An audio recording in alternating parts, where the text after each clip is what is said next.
ಸಂಘಟನೆಯ ಅಧ್ಯಕ್ಷೆ, ಕರ್ನಾಟಕ ರಾಜ್ಯ ಮಹಿಳಾ ಆಯೋಗದ ಅಧ್ಯಕ್ಷೆ ಡಾಕ್ಟರ್ ನಾಗಲಕ್ಷ್ಮಿ ಚೌಧರಿ ಅವರಂತೆ ಇನ್ನೂ ಜೋರಾಗೆ ಧರ್ಮಸ್ಥಳ ವ್ಯಾಪ್ತಿಯಲ್ಲಿ 20 ವರ್ಷಗಳಿಂದ ನಾಪತ್ತೆ ಆಗಿರುವ ಮಹಿಳೆಯರು, ವಿದ್ಯಾರ್ಥಿನಿಯರು, ಅಸ್ವಾಭಾವಿಕ ಸಾವು, ಕೊಲೆ, ಅತ್ಯಾಚಾರ ಪ್ರಕರಣಗಳಿಗೆ ಸಂಬಂಧಿಸಿದಂತೆ ಸಮಗ್ರ ಹಾಗೂ ನಿಷ್ಪಕ್ಷಪಾತವಾದ ತನಿಖೆ ನಡೆಸಲು ವಿಶೇಷ ತನಿಖಾ ತಂಡ SIT ರಚಿಸಬೇಕು ಅಂಥೇಳಿ ಸರ್ಕಾರ ಕೇಳ್ಕೊಳ್ತಾ ಇದ್ದಾರೆ. ಅದೊಬ್ಬ ಜವಾಬ್ದಾರಿಯುತ ಹೆಣ್ಮಗಳು ಅಧ್ಯಕ್ಷೆ ಡಾಕ್ಟರ್ ನಾಗಲಕ್ಷ್ಮಿ ಚೌಧರಿ ಅವರು ಈ ಪತ್ರವನ್ನು ಮುಖ್ಯಮಂತ್ರಿ ಅವರಿಗೆ ಕಳಿಸಿದ್ದಾರೆ ಕೂಡ. ಅದನ್ನು ಕರೆದಿದ್ದು ಆಗಬೇಕಲ್ರಿ.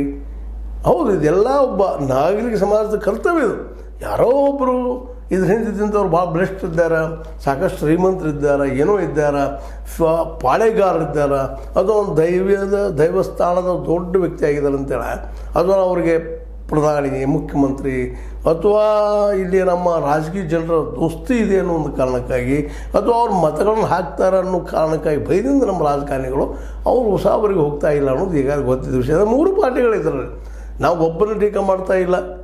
ಈ ನಮ್ಮ ಏನಪ್ಪ BJP ಒಂದೇ ಟೀಕೆ ಮಾಡ್ತಾ ಇಲ್ಲ, ಕಾಂಗ್ರೆಸ್ ಒಂದೇ ಟೀಕೆ ಮಾಡ್ತಾ ಇಲ್ಲ, JDS ಟೀಕೆ ಮಾಡ್ತಾರೆ. ಇವರೆಲ್ಲ ರಾಜಕಾರಣಿಗಳು ಅಲ್ಲಿ ಹೋದವ್ರನ್ನ ಮಾಡಿದವ್ರನ್ನ.